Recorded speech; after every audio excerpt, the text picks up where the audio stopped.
Boa tarde. Está-me a ouvir? Olá, viva! Tudo bem? Só para garantir que estava aí, bem-vindo. Vamos ter também a Helena Manuel, que eu sei que já me está a aparecer aqui no meu ecrã, bem-vinda também. Portanto, o João Braga, produtor de nós, a Helena Manuel, que é gestora da Herdade dos Lagos, vai estar aqui a falar um bocadinho de alfarroba, embora a Herdade dos Lagos seja uma exploração multicultural, com várias culturas. Vamos ter também Rodrigo Vinagre, que também penso que está por aí. Boa tarde, Rodrigo.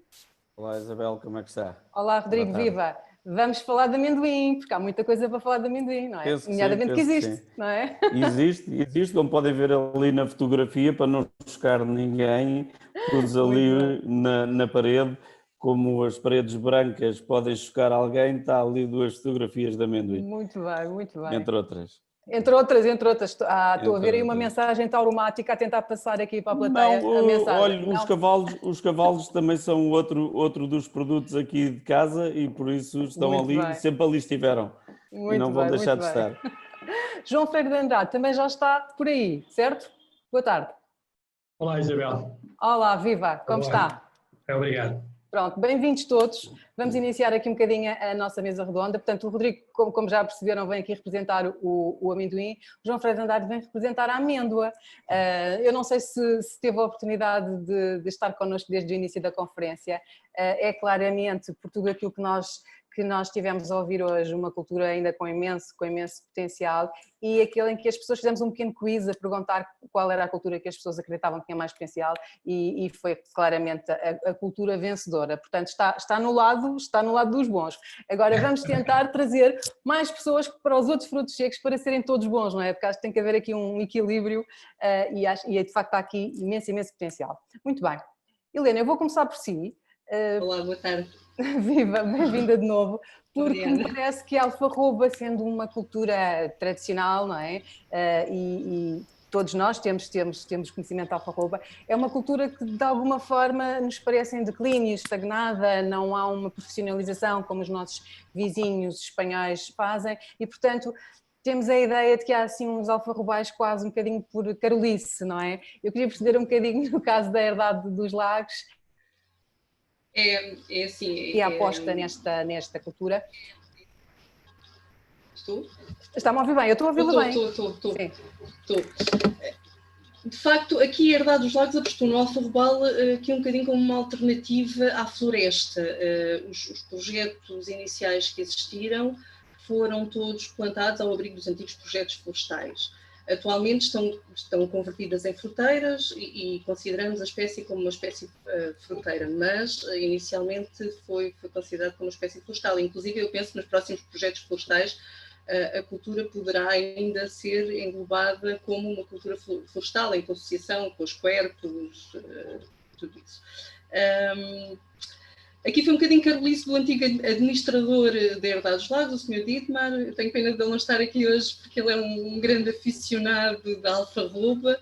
Ele acompanhou durante muitos anos a cultura, mas de facto acaba por ser uma boa aposta no nosso contexto, no contexto multicultural que temos e numa integrante da produção pecuária que temos.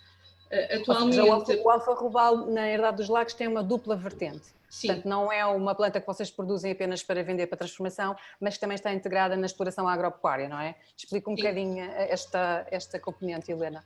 Nós tentamos fazer uma gestão holística do pastoreio das nossas ovelhas e o alfarrobal está neste momento, nos primeiros anos de plantação não, mas está neste momento integrado na rotação do nosso efetivo ovino. Em anos pouco produtivos, em que começamos a ver que não é muito rentável a apanha da alfarroba, deixamos pura e simplesmente a alfarroba cair e serve de alimento às ovelhas. Para além disso, retiramos todo o benefício da pastagem no subcoberto do alfarrobal. Mas atualmente, e principalmente num dos nossos alfarrobais de 80 hectares, começamos a ter mais rentabilidade e assim já o estamos a explorar numa perspectiva mais industrial. Desde há uns 3 anos que já exportamos para os Estados Unidos, para a Alemanha, o nosso produto final. Se calhar já estou um bocadinho a avançar naquilo. Vocês têm duas áreas de alfarrobal, não é? Uma em sequeiro e outra numa fase inicial, pelo menos teve algum regadio, não é? Sim, sim, nós temos... Isto é importante nessa ótica de criação de valor que estava a falar, de garantir mais produtividade e de ter um produto com mais valor? Nós, neste momento, temos cerca de 280 hectares de olival. Olival, alfarrobal. Peço desculpa, estava aqui a olhar para a minha imagem da localização e olhei para o olival. Temos, neste momento, 280 hectares de alfarrobal. 80 são os mais antigos e são os que estão atualmente mais produtivos. Quando digo mais produtivos, infelizmente não é na plena produção que eu gostaria. Eu espero este ano chegar finalmente às 2.500 quilos por hectare. Helena, se calhar convém fazer aqui uma ressalva para quem não saiba que o alfarrobal é quase assim como um sobreiro, portanto ele entra em plena produção ao 20º ano, certo? Portanto, sim, nestas condições sim. Sim. O que significa que é uma cultura de grande paciência, não é? É. Este alfarrobal que eu estou a falar já tem 25 anos. Certo. É desde que eu estou a dizer que finalmente espero este ano ultrapassar as 2 toneladas por hectare e aqui sim podemos olhar para ele com uma perspectiva industrial, em que retiramos benefícios da cultura enquanto aproveitamento do fruto alfarroba. E é aqui precisamente que temos incidido mais as nossas operações culturais, os nossos gastos culturais todos. No entanto, posso dizer, da minha experiência enquanto Herdade dos Lagos, é uma cultura também com muito baixos custos, extremamente adaptada às condições. Para quem não sabe, a Herdade dos Lagos fica no Baixo Alentejo, mesmo Baixo Alentejo, que representa aqui o máximo da interioridade. Estamos muito pertinho de Mértola e aqui chove muito pouco e faz muito calor. É quase uma região semi-desértica. E o alfarrobal é uma excelente alternativa para contrariar aqui um bocadinho os efeitos do aquecimento global que temos sentido. Para além da cultura em si, que é uma leguminosa, é uma cultura que produz uma grande copa, faz sombra, retém... agora, só por curiosidade, é uma das árvores que mais dióxido de carbono absorve da atmosfera. 1 hectare de alfarrobal pode reter até 15 toneladas de CO2. É extremamente importante quando pensamos aqui neste contexto de alterações climáticas. É uma planta altamente resistente e com alta capacidade de recuperação, por exemplo, em caso de incêndios. É uma excelente alternativa à floresta. Eu continuo a acreditar que muitos projetos de floresta a nível de azinhal que têm altos níveis de mortalidade poderiam ter sido substituídos por alfarrobal. Eu se calhar já estou aqui um bocadinho a fugir ao contexto da conversa.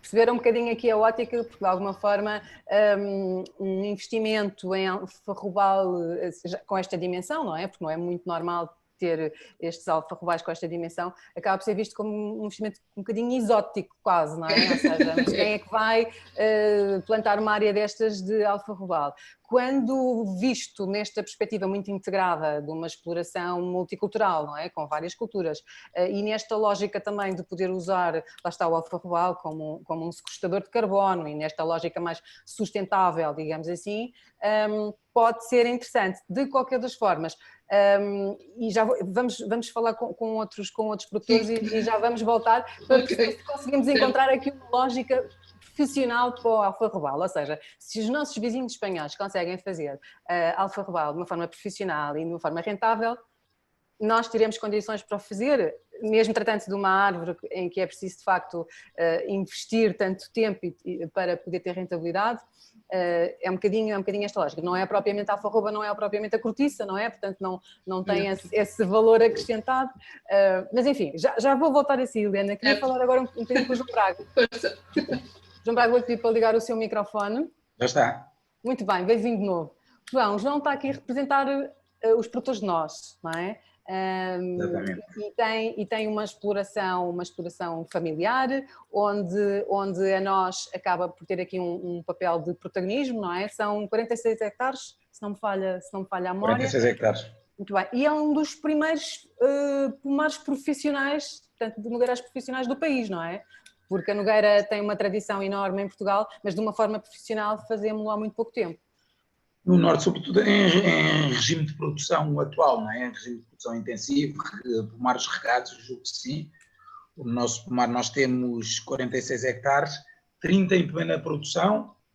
Foi o meu avô, que era agrónomo também, com uma especial vocação para produção de fruta, fruticultura e uma paixão grande por aves. Nós também somos criadores de cavalos e fazia confusão, porque o meu avô dizia-me que gostava mais de uma árvore do que um animal. Eu fazia alguma confusão isso, mas realmente tinha uma dedicação enorme a todos os pomares, fez vários pomares, e em 97 resolveu, eu não posso dizer, era sem dúvida um agrónomo técnico muito competente, não posso dizer que tenha sido um visionário em relação às nozes, porque eu julgo que em 97 não se previria ainda o boom que ia ter a procura de frutos secos, não é? Mas a verdade é que estudou, informou-se como é que se fazia na Califórnia, visitou alguns pomares na Califórnia e agora temos um pomar em plena produção, exatamente desde 97, exatamente com as mesmas técnicas que se continuam a usar hoje em dia. Ou seja, é um pomar ainda moderno, é isso? Sim, totalmente moderno. Agora temos mais 16 hectares plantados há 2 anos e daqui a 5 anos, 4 ou 5 anos, teremos 46 hectares em plena produção. Muito bem. João, uma das perguntas que se faz com muita frequência, dado que a noz também é um fruto com muita procura e com uma grande valorização no mercado também, é porque é que houve uma corrida tão grande ao amendoal e isso não aconteceu no nogueiral? Na sua perspectiva, nós já sabemos que é um investimento ligeiramente mais caro e com retorno de investimento mais longo, não é? Na sua perspectiva, este é o grande entrave a que não existam mais nogueirais em Portugal? Eu julgo que sim. Talvez haja também mais procura por nós do que talvez não, seguramente há mais procura por nós. Agora, há muito espaço e a procura mais procura por amêndoa. Da amêndoa. Agora, há muito espaço para nós e o consumo de nós a nível mundial está a aumentar exponencialmente, quase diria eu, mas sem dúvida que é preciso um maior arcabouço financeiro para implementar um pomar de nogueiras, e julgo que isso será o principal motivo para que o fator de decisão penda mais vezes para as amêndoas. O que é que estamos a falar a nível de investimento por hectare? Desculpe-me. Ia-lhe perguntar que investimentos é que estamos a falar por hectare para pacientes concretos aqui com a nossa assistência? Eu diria entre 10 e 15 mil euros, dependendo das características, se tivermos... Bem, podem ser mais, mas isso estamos a falar de um investimento que é aqui uma variante grande, que é captações de água, a ver ou não, e isso pode ser um investimento muito variável, não é? Mas aí seria igual para qualquer tipo de cultura regada, não é? Certo. Mas com captações de água eu diria entre 10 e 12 mil euros a hectare. Mas dotações de rega inferiores ao amendoal? Julgo que não, superiores. Iguais? A princípio dizia-se superiores, mas eu aqui há uns tempos em conversa com o João Freire de Andrade, eu cheguei à conclusão que não, que estão muito dentro... Muito iguais? Muito iguais, e nós falamos aqui na minha realidade em cerca de 8 mil metros cúbicos hectare. Eu tinha ideia ao princípio, quando começou a falar-se mais de amêndoas, mas o João Freire de Andrade disse esclarecer-nos muito melhor, que se falava em 4 ou 5 mil metros cúbicos, e ele já me falou em dotações bastante maiores. Muito bem. No vosso caso, considera o nogueiral uma cultura mais técnica do que, por exemplo, o amendoal? Portanto, há aqui desafios técnicos superiores e isso também pode ser uma questão para quem quer investir ou não? Eu honestamente não sou grande conhecedor do amendoal, mas o que tenho ouvido é que sim, que a noz é um produto mais sensível, mais suscetível a doenças, bacteriosas, fitóftoras, portanto julgo que será talvez uma cultura ligeiramente mais complicada. O que temos aqui, uma vantagem na noz em relação à amêndoa, apesar de nunca ascender a preços por quilo tão elevados, histórico nos últimos 20 anos, dá-nos uma variação muito menor do preço da noz. Estamos a falar de que preços médios, para ter uma ideia? Eu diria 3 euros. 3 euros quilo? Muito bem. Sim. João, já volto a falar consigo, porque agora queria falar um pouco com o Rodrigo Vinagre, que também está por aí, não é? Já o cumprimentámos há pouco. Sim, Rodrigo? Olá, Isabel, muito bem. olá. Então, vamos lá então esclarecer aqui a nossa assistência, que existe a cultura do amendoim, que está bem implementada na região de Ribatejo e que até está a crescer, não é? E tem potencial para muito mais.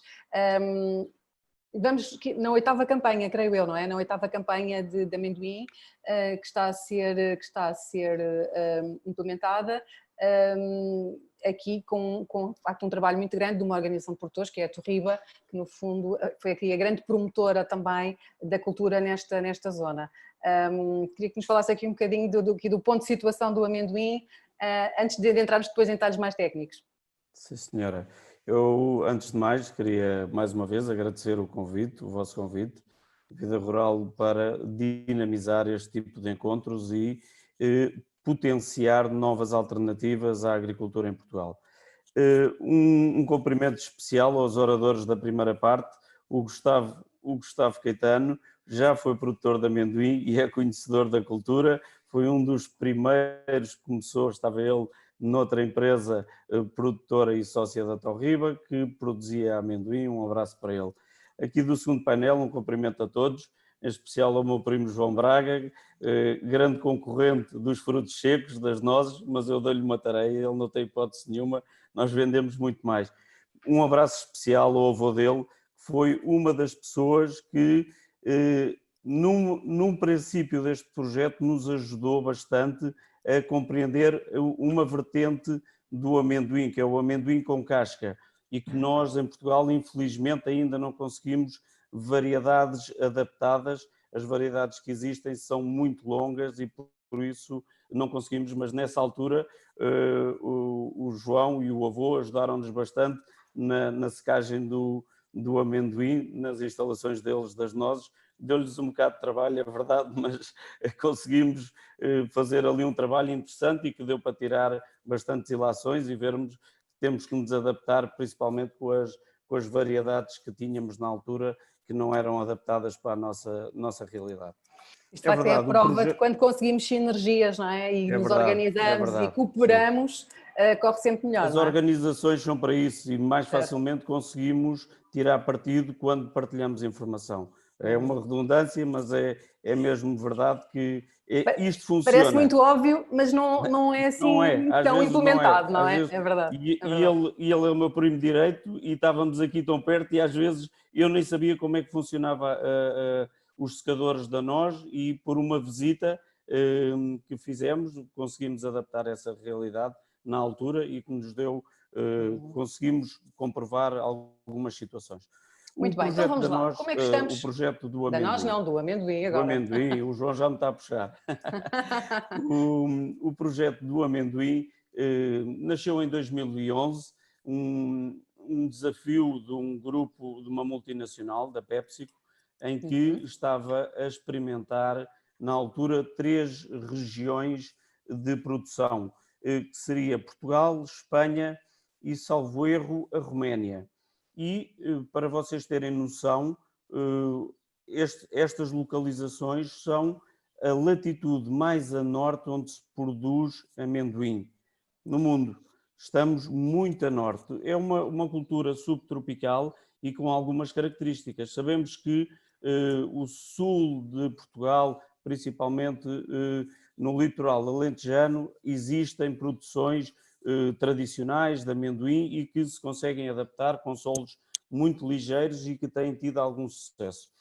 Este amendoim é totalmente distinto, é um amendoim que é das variedades Runner, que são para a agroindústria, são para vender sem a casca e que as variedades que estamos a falar são alto-oleicas, com uma capacidade de shelf life muito mais alongada e conseguindo manter as características de sabor, de cor e principalmente quando após torrados mantém a parte crocante, que é muito interessante para o consumidor.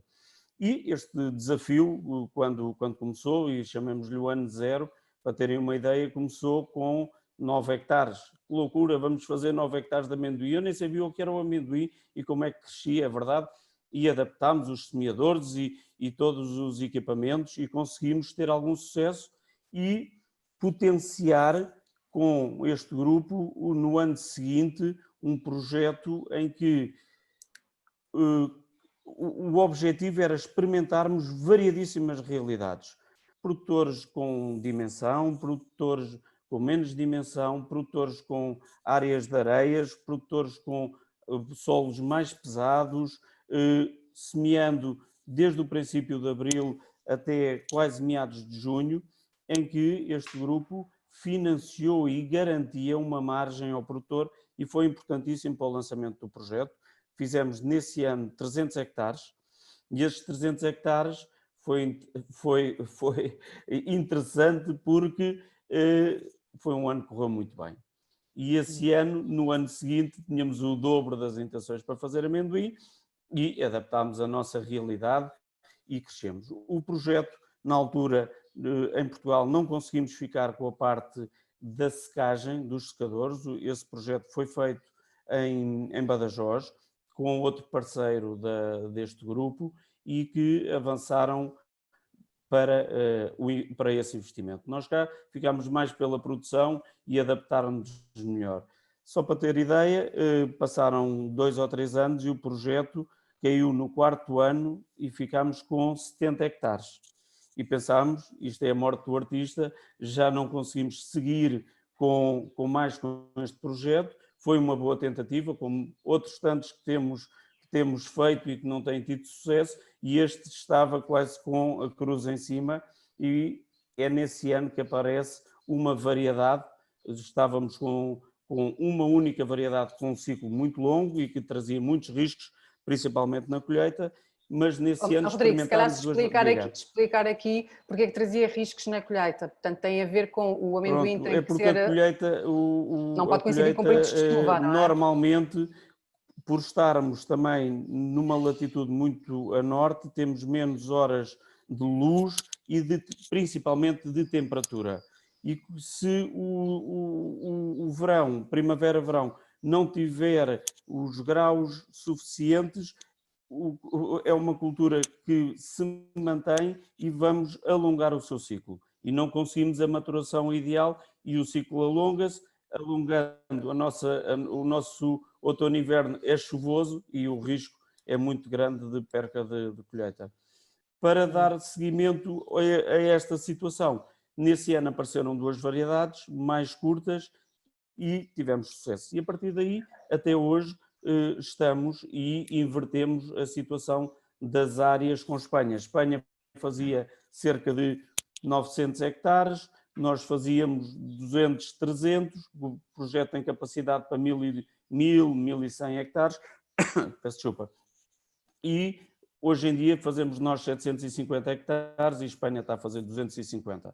É um projeto que tem potencial, tem bastante potencial de continuação. Temos principalmente os solos adaptados, solos arenosos. Não quer dizer que os franco-arenosos não tenham mais capacidade produtiva, têm o risco da colheita. E por isso aí temos adaptado a cultura e o método cultural a este tipo de terrenos que até hoje ainda não conseguimos chegar a um ponto máximo. Todos os anos existe um ou outro campo que a média é mais alta do ano anterior. Isso tem sido interessante porque os que estão na média estão todos a tentar alcançar esse patamar, que seria um patamar que nos elevaria para rendimentos bastante bons e com menos risco, não é? Muito bem, Rodrigo, já vamos voltar a falar, porque ainda temos aqui muita coisa. Eu estou a ver que o João Braga está entretidíssimo a responder às questões dos nossos assistentes, o que é ótimo, que vai-me poupar trabalho a mim estar a colocar as questões, maravilha, gosto disto. Não há nada mais despachado que um agricultor, é fantástico. Mas eu agora vou falar com o João Freire de Andrade, que também que já está por aí, vou-lhe só pedir para ligar o micro. Então vamos lá falar aqui do fruto seco estrela, não é? Aqui a nossa amêndoa. Aqui a grande questão, e se calhar vou deixá-la mais para o final, quando concluirmos, é perceber aqui se ainda com esta corrida ao amendoal, se ainda temos aqui potencial para crescer, instalar mais amendoal e continuar a aumentar as produções. Mas antes de responder a essa questão, quando se fala em amêndoa temos aqui duas questões que são clássicas. A primeira é se fazemos intensivo ou super intensivo. A segunda é a questão das variedades. Vamos para a casca rija, vamos para a casca mole. Como é que neste momento, aqui com o state of art que já temos e com a experiência que já temos de amendoal, e aqui o João, eu peço desculpa, não o apresentei devidamente, portanto ele representa aqui a Quinta da Lagoa de Basto, é também o promotor da organização Almond.pt, portanto de um projeto de divulgação da amêndoa, e foram quase pioneiros, digamos assim, no amendoal super intensivo. Portanto, com este conhecimento todo que tem do seu amendoal e de outros, e sei que também anda por esse mundo fora a conhecer, estas questões que lhe coloquei do intensivo, super intensivo, do casca rija, casca dura, como é que estamos no meio destas questões? Já conseguimos responder verdadeiramente a isso ou não? Muito obrigado, Isabel. Muito obrigado pelo convite. São perguntas que não têm uma resposta certa. A casca mole ou casca dura, pois os americanos que têm uma experiência muito grande na amêndoa fazem a casca mole. Nós aqui na Europa fazemos mais a casca dura.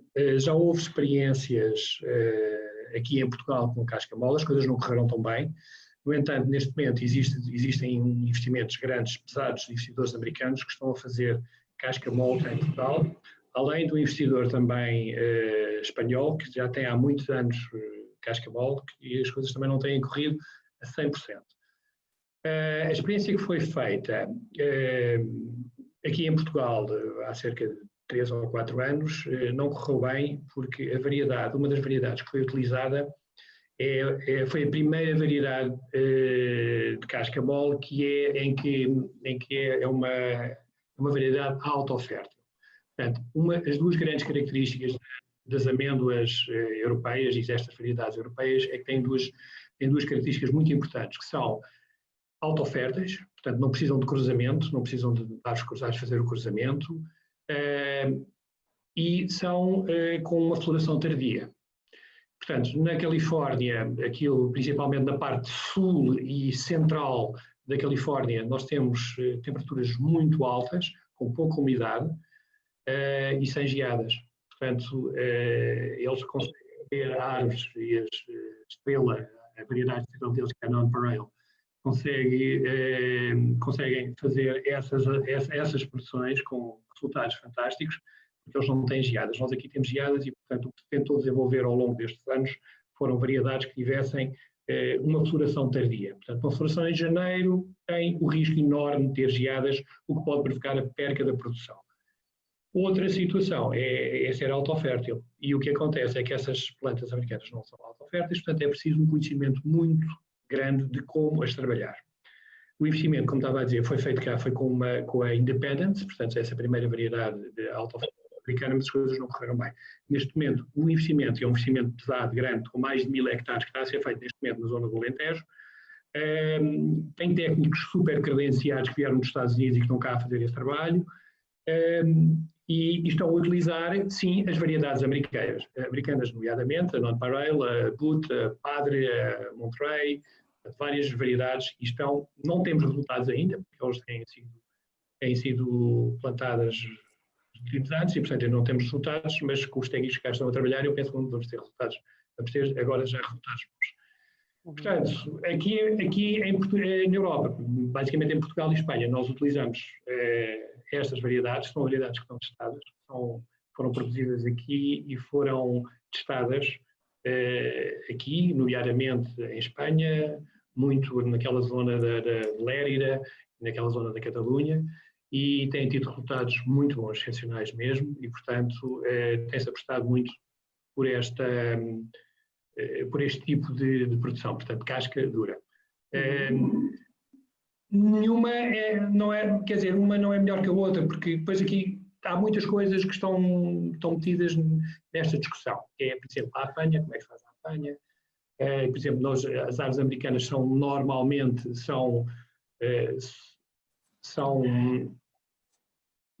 vão para o chão e são recolhidas do chão, o que cada vez mais tem havido uma resistência muito grande, mesmo nos Estados Unidos, por causa da entrada de algumas substâncias que não interessam, enfim, por causa da segurança e do higiene dos produtos. Fazem nuvens de poeiras gigantescas. Cá em Portugal, o ano passado começou-se a tentar fazer isso, e acho que essas nuvens de poeiras eram vistas a 20 km de distância e que levantou também para aí alguns problemas ambientais. Portanto, o que é que temos? Temos situações que são positivas para um lado e para o outro. Agora, há uma grande vantagem nas americanas, é que elas estão muito bem testadas e têm uma produção maior do que as europeias. Portanto, chegam a atingir 3.000, 3.500 toneladas por hectare, que é de facto muito bom. Nós aqui na Europa ainda não conseguimos fazer esse tipo de produção e digamos, quantidades tão altas, mas com a introdução do hiperintensivo ou super-intensivo, com cerca de 2.600, perto de 3.000 árvores, com compassos de 3 por 1, começa-se a ter indicações de que poderemos chegar a produções também muito, muito altas. Os novos amendoais já estão nesse registro, não é? Do super intensivo, se é que lhe podemos chamar assim. Eu tenho um super intensivo que tem um compasso de 5 por 1,5. Quando eu comecei com isto há 5 anos atrás, era o que se fazia. Ao longo destes anos tem-se começado a intensificar o compasso, portanto, a concentração das árvores, e neste momento, portanto, a concentração vai praticamente no dobro.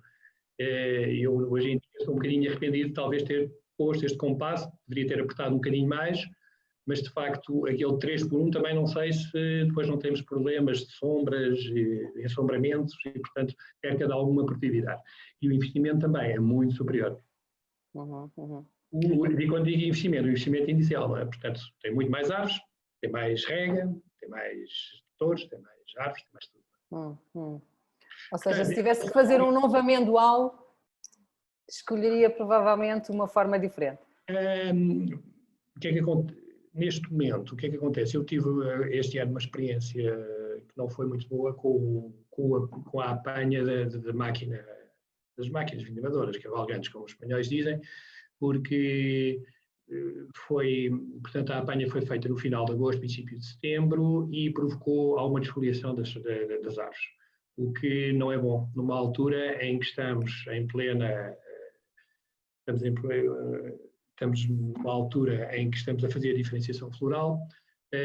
Não foi muito positivo. E o super intensivo tem um investimento bastante maior do que o intensivo. O intensivo, o que está agora em moda em Portugal é um compasso 6x4, tem investimentos que podem começar em cerca de 6.000 euros por hectare, enquanto o super intensivo estamos a falar em 12, 15, 20, e portanto são investimentos muito mais pesados. Vamos ver se de facto há uma compensação a nível da produção, quando esses amendoais que foram postos há 3, 4 anos começarem a entrar numa fase de velocidade de cruzeiro, e então vamos verificar se de facto vale a pena, porque toda esta situação dos amendoais super intensivos ou destes mais concentrados, de facto é nova. São situações novas que ainda não temos números, não temos provas do que é que vai acontecer. Isto aconteceu também um bocadinho no olival, e hoje em dia toda a gente se rendeu em que o olival de facto é o super intensivo. Vamos ver o que é que vai acontecer no amendoal. Mas deixe-me dizer que neste momento já existem produções em intensivo superiores a 2.000 kg por hectare, com investimentos iniciais inferiores. Ou seja, como dizia o outro senhor, é fazer as contas, não é? Fazer as contas. Muito o problema é que neste momento ainda é difícil fazer as contas porque não temos os resultados credíveis ou continuados dos super intensivos, ou dos muito super intensivos. Ou seja, ao contrário do olival, vamos precisar de mais uns anos de consolidação, de experiência, para poder tirar as verdadeiras ilações, não é? Sem dúvida. Muito bem. João, já volto a falar consigo. Queria regressar à Helena para falar um bocadinho mais de mercado. Helena, vou pedir que ligue o seu micro. Parece que a Helena, eu estou a vê-la, mas não sei se me está a ouvir. Muito bem. Já está. Muito bem, já está aqui. Helena, queria falar um bocadinho de mercado. Falámos há pouco aqui há de facto. Já estou de volta. Sim, estou a ouvi-la com algum delay. Queria falar um pouco consigo sobre mercado e perceber aqui no vosso caso quais são as vossas alternativas. Vocês têm uma componente que é para a indústria, a outra que integram na vossa exploração, mas eu sei também que começaram a exportar, não é? Queria que nos falasse aqui um bocadinho das alternativas de mercado no caso da Alfarroba e como é que podemos trabalhar para rentabilizar mais esta cultura e valorizá-la, não é? Estou? Sim, Helena? Estou. Eu penso que a Helena deve estar com algum... Está-me a ouvir? Estamos a ouvi-la mal, deve estar aí com questões de internet. Eu se calhar vou deixá-la estabilizar a sua rede e vou voltar a falar com o João Braga, está bem? João, está-me a ouvir? Estou perfeitamente. Muito bem, pronto, parece que tivemos aqui assim uma questão técnica com a Helena, não é fácil estas questões de gerir internets no Zoom, nós bem sabemos. Eu penso que o João já respondeu, foi respondendo aqui às questões todas que lhe foram colocando no chat. Tenho aqui uma questão que talvez lhe possa colocar, que tem a ver com o modo de produção biológico. Eu não sei exatamente qual é o modo de produção que vocês utilizam, se é convencional ou não, mas isto é uma possibilidade para vós, a produção biológica?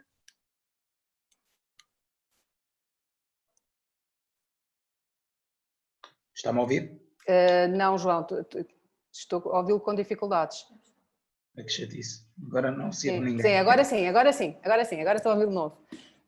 Não, nós temos certificação em produção integrada, mas não produzimos biológico.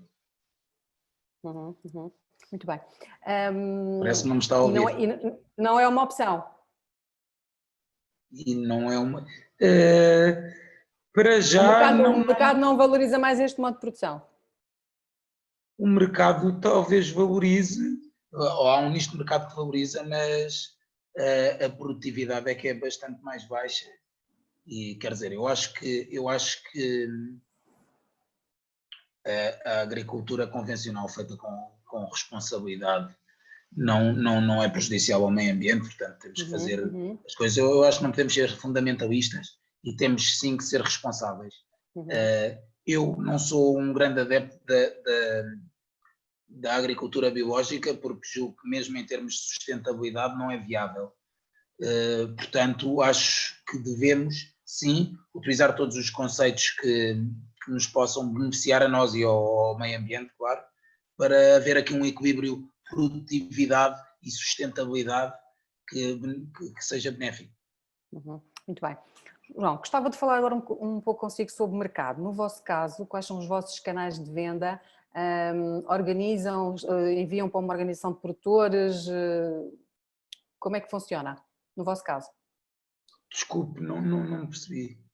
Estava a perguntar no vosso caso, a distribuição, como é que os vossos canais de venda, para onde é que vendem, como é que se organizam, se vendem diretamente, se entregam a uma organização de produtores, como é que no vosso caso? Uma organização de produtores que comercializa à volta de 500 toneladas ano. Nós somos, julgo que ainda, os maiores produtores da organização, e que é a Fruteco, em Estremoz. Sim. E até há 2 anos atrás 100% da nossa produção era distribuída em Portugal, agora fez algumas investidas na exportação e vendemos, eu julgo que o ano passado 60 toneladas ou coisa que o valha para o mercado internacional, mas o grosso da nossa produção é para a grande distribuição nacional. Certo. Da nossa enquanto organização de produtores. De produtores, muito bem. E sentem que há mais alguma coisa que se possa fazer do lado da produção para valorizar mais do produto? Nomeadamente a criação de uma marca ou tentar concentrar ainda mais produção de outros produtores, mesmo de outras regiões? Há aqui alguma coisa que se possa fazer para valorizar mais ou não? Concentra a produção, claro, eu julgo que tudo o que seja associativismo nos dá força e dá-nos margem negocial, não é? E julgo que outra hipótese é a valorização do produto. Nós, por exemplo, neste momento vendemos a nós toda em casca, mas aproveitar para já subprodutos. E como seja, por exemplo, o óleo de nós, que até já falei consigo anteriormente. Mas sobretudo o que tem valor hoje em dia bastante e que é acessível fazer, que eu já lhe falo qual é a grande dificuldade, é a noz descascada, porque em snacks há uma grande procura por noz descascada. O problema da noz descascada é que as nozes descascadas por máquina são uma noz e diferenciam-se muito bem nas prateleiras dos supermercados, que é uma noz que está coçada e fica oleosa, porque ainda não conseguiram arranjar uma máquina que descasca a noz sem raspar o miolo. O que se passa é que toda a noz de qualidade premium, digamos assim, descascada que encontramos é descascada à mão. Isso implica, para além de grande mão de obra, também um custo bastante elevado. Não é? Tem que haver disponibilidade da mão de obra e para além dos custos que isso implica. O grande desafio, eu julgo que será conseguir arranjar uma máquina que descasca nós em perfeitas condições. Muito bem. Portanto, ou seja, precisamos aqui de alguma tecnologia, não é? Sem dúvida. E está-se a investir nesse campo, mas ainda não se conseguiu João, eu arranjar nada. Está-me a ouvir mal? Agora voltei a ouvi-lo. Está-se a investir nesse campo já há alguns anos, mas ainda não se conseguiu máquina nenhuma que consiga a qualidade da noz descascada à mão. Certo.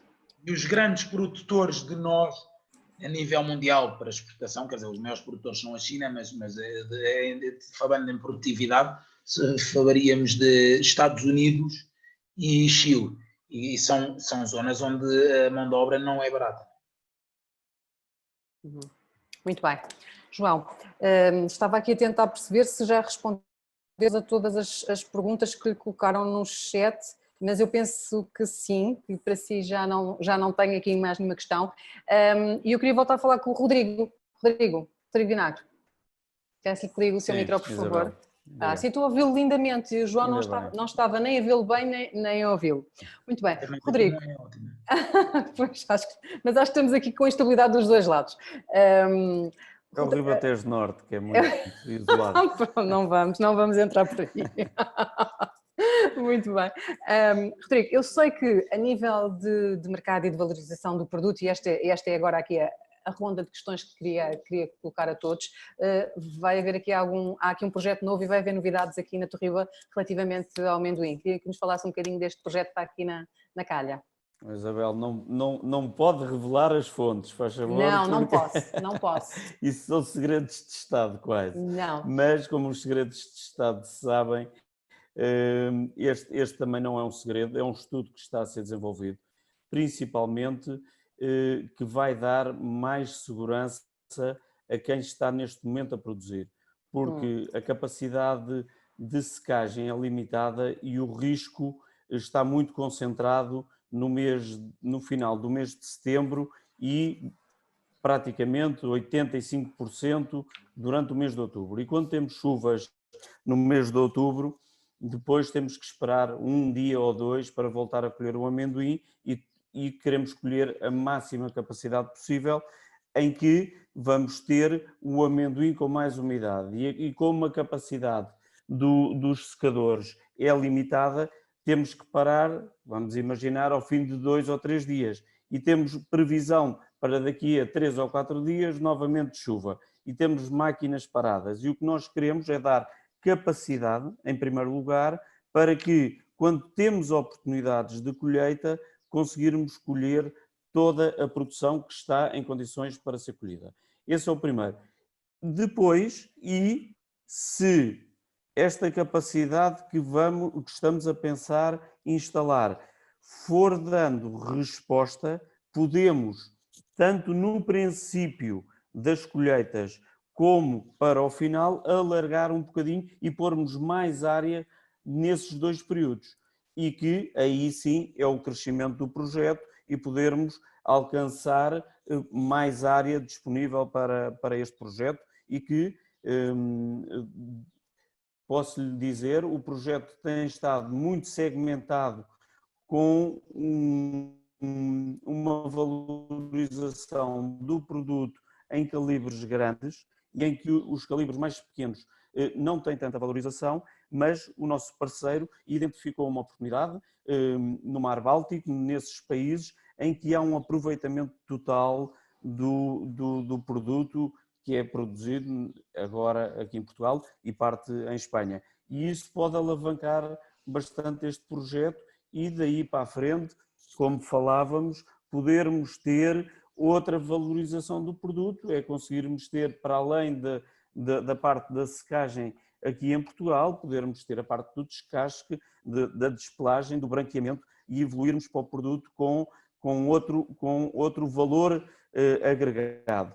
Isso traz um risco, é que ao fazermos isso, o produtor neste momento está a receber amendoim, o preço com amendoim com casca, e a partir daí vamos ter que segmentar o produto, vamos ter que classificá-lo e dar ao produtor essa classificação. E aí o produtor, e estamos a falar de produtores, eu estou aqui no meio, um bocadinho, uma ilha isolada como um produtor de uma cultura anual, os outros todos são permanentes, o nosso mercado evolui muito rapidamente. E basta ver que neste momento temos, se calhar, sem pedirmos muito, mais do dobro da oferta de intenções para fazer a cultura do amendoim, porque temos as alternativas, como ao milho, como a outro tipo de cereais, com preços mais baixos. No momento em que se inverter essa situação, talvez haja alguma escassez de oferta. Isso também é bom porque nos faz lutar por procurar as melhores soluções e os melhores produtores. É isso que dentro da organização, da Torriba, procuramos e principalmente dentro do núcleo de sócios, hoje em dia, que já vai desde Serpa até Aveiro, termos variadíssimas soluções e hipóteses também para não ter o risco todo concentrado numa única região e podermos potenciar a melhor produção e a melhor qualidade. Uhum. Muito bem, Rodrigo, deixe-me só colocar-lhe aqui algumas questões que chegaram aqui via chat. A primeira, deixe-me lá ver, tem a ver com o preço do amendoim ao produtor e também a rentabilidade por hectare. A rentabilidade por hectare tem vindo a ser uma surpresa, porque partíamos sempre de uma realidade entre 3 a 3,5 toneladas e temos tido, e é bom referir isso, que antes do período de risco das chuvas temos tido produções de 4 a 4,5 toneladas. Depois, é claro, o rendimento baixa porque muitos campos já perderam alguma quantidade pelas chuvas e não termos conseguido colher. Mas andamos neste momento nas 3.700, 3,8 toneladas por hectare. O preço, eu posso dizer que o preço é apetecível com o milho a 185. Compara-se os custos com o preço depois que é pago ao produtor com uma realidade que o milho tenha a 185. Eu não posso revelar os valores publicamente, são valores contratados e temos acordos de confidencialidade e esses são passados aos produtores no momento em que fazem as intenções. Este projeto ainda peço desculpa, não podemos abrir assim o espectro muito mais do que isto, mas não é por o segredo é a alma do negócio, nós não temos essa percepção, nós partilhamos tudo, mas tem que haver intenções realmente fortes e este projeto tem muitas características, por exemplo, não podemos fazer áreas com menos de 12 hectares. O tipo de máquinas específicas que temos obrigam a que pelo menos haja um dia de trabalho para essas máquinas. Não podemos deslocalizar máquinas pelo seu porte e pela sua dimensão que sejam 100 ou 200 km se não tivermos uma área mínima de à volta dos 100 hectares para justificar essa deslocação dos equipamentos. Uhum. Muito bem, Rodrigo. Queria tentar falar com a Helena, que eu penso que já está novamente, conseguiu voltar à sessão. Helena, tem o seu micro ligado? Helena? Devemos ter perdido a Helena outra vez. Tem o seu micro ligado, Helena?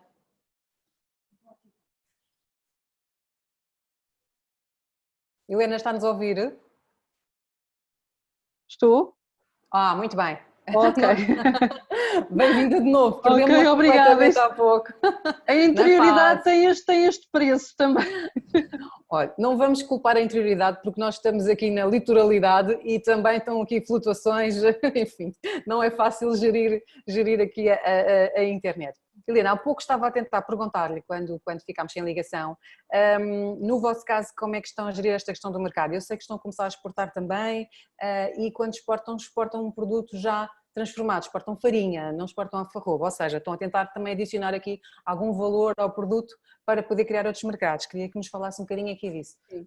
Era isso que eu estava a tentar explicar há pouco. Nós durante muito tempo estávamos muito dependentes de um certo monopólio que existe no mercado da alfarroba, quer com a indústria transformadora do Algarve, quer com a indústria espanhola. Existe aqui uma fixação de preço muito grande e não há como fugir. Somos muito poucos e acaba por não haver como fugir ao preço fixo do fruto inteiro da alfarroba. E nós aqui tentamos procurar soluções. E a internacionalização acabou por ser uma das grandes soluções que temos vindo a descobrir ao longo dos tempos. A alfarroba é um fruto por si que começa a ser cada vez mais procurado, quer pela faceta de não ser um fruto perecível, é um fruto que se pode guardar durante muito tempo, quer pelos benefícios para a saúde, porque é um substituto do chocolate, e começam a haver muitos mercados na área da dietética, da alimentação saudável à procura deste tipo de produto.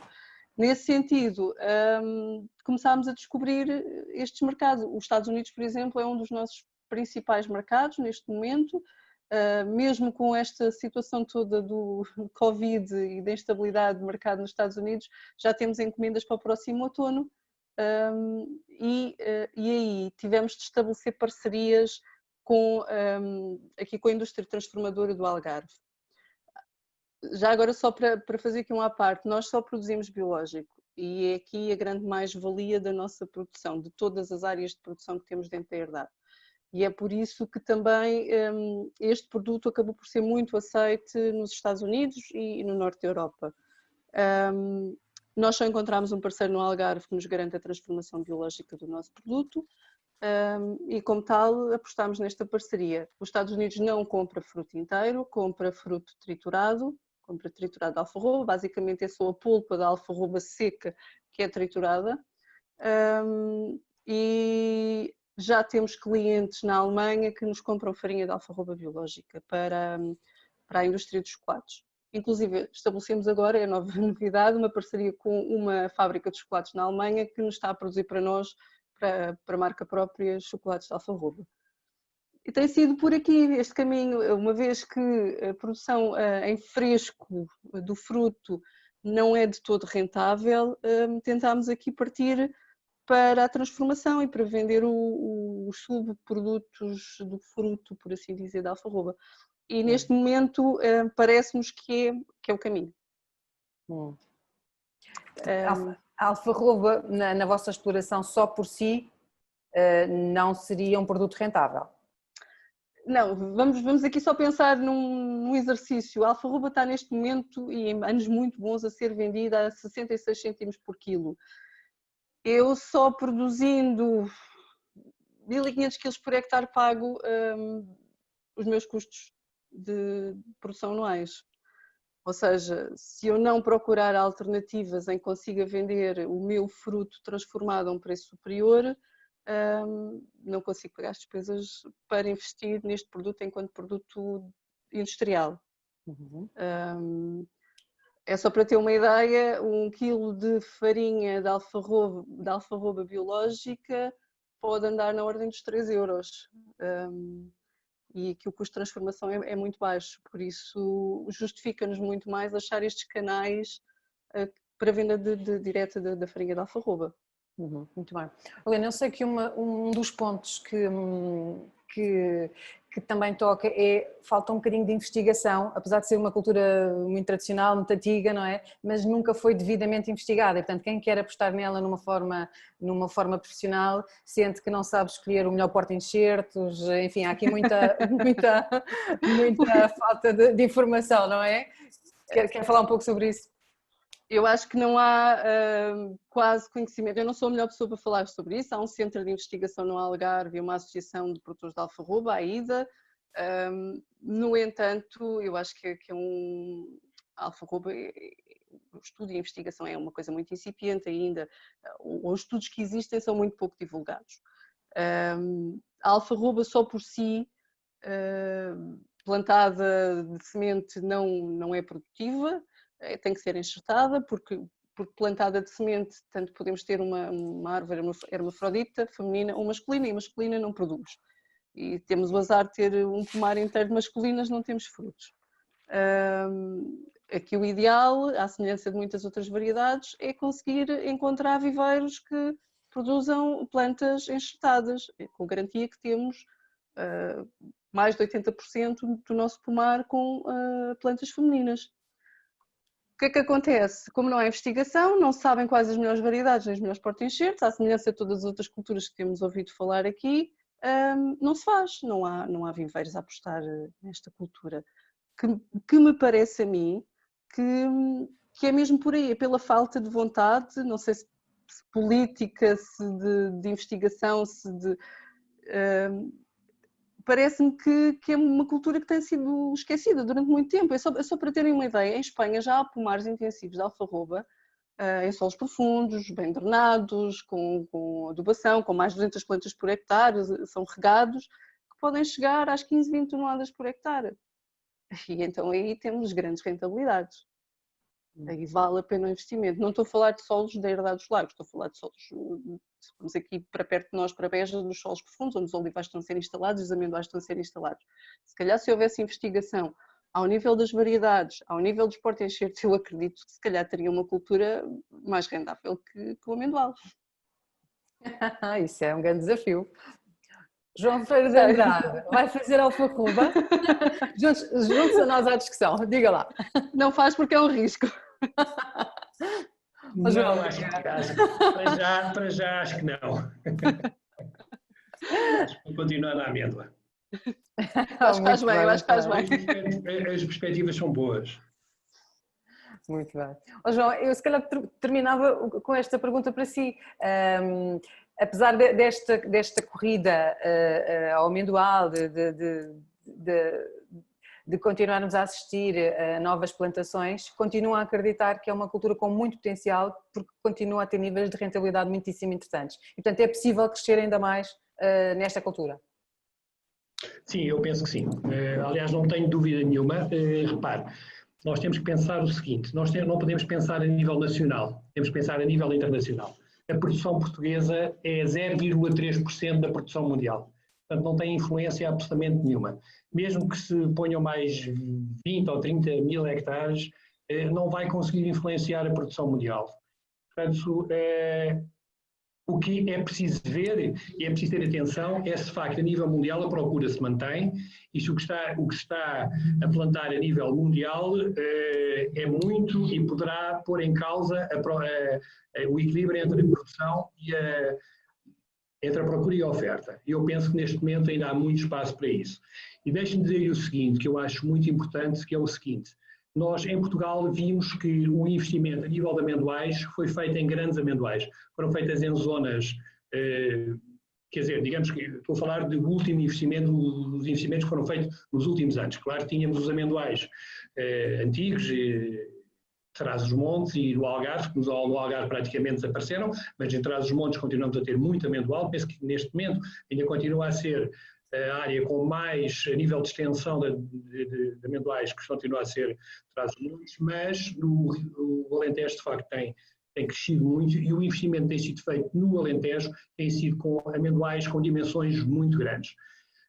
Eu tive o prazer de já estar na Califórnia a ver alguns amendoais, alguns com 2.500 hectares, mas deixe-me dizer-lhe o seguinte, nos Estados Unidos, 75% dos amendoais têm menos de 40 hectares. Portanto, eu penso que o futuro, acho que vai continuar a haver investimentos grandes, tanto no Alentejo como noutras zonas, mas vai começar a aparecer, nomeadamente no Ribatejo, vão começar a aparecer agricultores que vão querer transformar as suas culturas e adaptar algumas culturas de frutos secos, seja amêndoas como nozes. Penso que isso vai acontecer. Para isso é preciso existir também uma rede de OPs e, de facto, eu pertenço a uma, que é a Cadova, que é na Chamusca, que já está preparada para trabalhar e para receber produção de agricultores. O número dos agricultores na Cadova está a crescer e penso que existe potencialidade de receberem muito mais, o que traz vantagens para todos, nomeadamente para os produtores que podem, de facto, usufruir das capacidades que depois a OP tem, tanto a nível de alguma transformação, como depois da comercialização dos seus produtos. Portanto, sim, acho que a rentabilidade que o amendoal dá é muito superior a muitas culturas que existem neste momento, nomeadamente o milho e outras culturas. Enfim, a minha zona é o Ribatejo, portanto, a minha exploração é a Alpiarça, e, portanto, vejo que os resultados são muito superiores a nível de rentabilidade a outros produtores, a outros produtos ou outras produções que se têm aqui na zona, e, portanto, penso que vai haver muito mais pessoas a investir nesta área e, portanto, penso que vão crescer. Investimentos mais pequenos, vão continuar a haver alguns, penso que vai haver muitos investimentos pequenos e penso que isso é bom, vai ser bom para a fileira. Muito bem. Eu continuo a achar que um dia destes vou lá visitá-lo e vai ter umas alfarrobas plantadas. Não sei porquê. Isabel. Diga, Rodrigo, também vai plantar alfarrobas. Diga. Não, alfarrobas não, mas pegando nas palavras do João, que já há um tempo que não falávamos, só para também referir que é importantíssimo isso que disse, as organizações estarem despertas para esse fenómeno que poderá vir a ser a instalação de novos pomares, de amendoais ou de nozes aqui na região do Ribatejo. A Torriba, só para fazer esta pequena referência, começou no final do ano passado uma série de reuniões, de encontros com produtores para potenciar essa mesma crítica positiva de saber se temos características para poder instalar aqui no Ribatejo alguns pomares. Fizemos 2 encontros que correram bastante bem, tiveram bastante adesão com um parceiro que está instalado aqui a nível ibérico e tínhamos um cronograma de visitas a fazer para ver o ciclo cultural tanto das nozes como das amêndoas durante este ano. Infelizmente, pelas razões da pandemia, estão aqui um pouco adiadas, mas não vamos deixar de fazer isso e de apresentar soluções e alternativas aos nossos produtores, e é de salutar que uma OP já esteja com esse desenvolvimento. Eu tinha conhecimento disso, acho muito, muito importante. Outra, e só para terminar e não monopolizar, queria deixar aqui uma palavra muito de coragem e de força a duas pessoas aqui da nossa organização que têm levado este projeto do amendoim sempre com uma resiliência e uma persistência muito grande, apesar das adversidades que todos os anos temos tido, que por uma razão ou por outra tem sido muito desafiante. A engenheira Inês Vinagre tem sido incansável aqui neste projeto e ao técnico ao Pedro Maza, um técnico espanhol que se juntou aqui à nossa equipa e que tem acompanhado com muita coragem sempre estes desafios desde o início aqui a nossa produção e a todos os produtores da Torriba que têm conseguido manter este projeto em andamento. Tenho aqui... Posso só dizer uma coisa? Já lhe passo a palavra. Deixe-me só terminar, que eu tenho aqui uma pergunta da assistência para o Rodrigo e assim ficávamos já. Que é uma pergunta provocação, que é se a Torriba podia ter interesse em desenvolver um pomar de pistácio. Eu estava a tentar levá-lo para Alfarroba, mas não estou a conseguir nada. O pomar de pistácios poderá ser uma realidade. Entra dentro destas novas alternativas que começámos a estudar. Podemos pôr aqui no nosso cabaz de culturas, de futuras culturas permanentes, que ainda não as temos. Temos um pequeno projeto com pêssegos, um produtor aqui da região de Almeirim, e que podemos acrescentar também a este cronograma que desenhamos de poder ser uma alternativa. Temos solos com certeza adaptados para Pelo que isso. Ouvimos aqui hoje, e temos uma grande bandeira. Eu gostava de poder-nos potenciar isso. Acho que pode vir para o cabaz também os pistácios. Certo. Obrigado. Muito bem. João, diga que queria complementar. Eu queria dizer o seguinte, para aqueles que estão interessados na amêndoa e que gostam da amêndoa, existe um site que é o www.almondpt.com, que tem imensas informações, trabalhos, estudos, informação sobre a fileira da amêndoa. Portanto, estão todos convidados a visitar e a registarem-se lá para receberem as newsletters, embora, infelizmente, com estes tempos conturbados, não tenha tido a atualização que eu gostaria. Muito bem, João. Já deu aqui o seu momento de publicidade. Muito bem. Helena, eu tenho aqui o site é almond.pt. Estava a ver agora que estavam a colocar uma questão no chat. É almond.pt, é muito fácil. É muito fácil. É almond de amêndoa PT, portanto, amêndoas de Portugal. almondpt.com. É fácil, É peanuts. Não tem... Helena, estava aqui uma pergunta no chat para si, mas que eu tenho a ideia que a Helena já terá referido quando falou connosco há pouco, que tinha a ver com as toneladas de alfarroba por hectare em Espanha. Tenho a ideia que já tinha passado esta informação. Sim. Nos otimizados, portanto. Nos otimizados pode ceder as 15 toneladas por hectare. Exatamente, tinha a ideia que já tinha referido esse número. Muito bem. Nós infelizmente não chegamos lá. Eu se ceder os 2.500 quilos este ano já fico muito contente. Muito bem. E pistácio vai fazer já agora? Já agora ficávamos com a informação. Porque não é? Eu tenho as plantas selvagens, tenho cá as selvagens, as que dão mesmo pistácio eu não tenho. Eu acho que o Gustavo Caetano vendeu muito bem a cultura hoje. Estou a ver aqui muitos interessados. Muito bem. Helena Manuel Rodrigues Vinagre, João Braga, João Freire de Andrade, muito obrigado pela vossa participação. Penso que foi uma mesa redonda interessantíssima. Acho que ficámos aqui um bocadinho com o state of art do que sei que está a fazer nestas culturas. Ficámos também a saber muita coisa nova, muitas intenções de investimento, pelo que percebi. E acho que, sobretudo, tiveram aqui uma dinâmica fantástica, interagiram muito bem com a nossa assistência, foram aqui muito céleres a responder. Acho que imprimiu aqui, de facto, foi muito interessante e foi, de facto, um gosto falar convosco. Obrigada mais uma vez pela vossa participação e, obviamente, votos de muito sucesso para todos os vossos projetos e que cresçam e que estejamos cá também, nós, Vida Rural, para os poder acompanhar. Mais uma vez agradecer a todos os participantes desta conferência, um agradecimento muito especial aos nossos parceiros, à Aquagri, à ADP, à Química Massó, que são de facto parceiros incansáveis nas conferências da Vida Rural desde há muitos anos. Dizer-vos que no dia 9 de julho vamos ter uma nova web conference, desta vez vamos falar sobre intensificação sustentável e se não sabem muito bem o que isto é, vamos falar, que é um tema algo polémico, mas vamos falar sobre isso e vamos colocar aqui sobre a mesa muitas questões e sobretudo o que vos peço é que participem, que partilhem. Nós vamos criar um e-book no final, possivelmente dentro de 1 ou 2 semanas, com as conclusões desta conferência, onde vão ser partilhados também os vídeos e as apresentações dos oradores que autorizarem e, portanto, toda esta informação pode ser vista e revista depois, mais tarde, através desse e-book. Mais uma vez, obrigada a todos e vemo-nos seguramente no dia 9 de julho na próxima Web Conference. Obrigada a todos e uma boa tarde.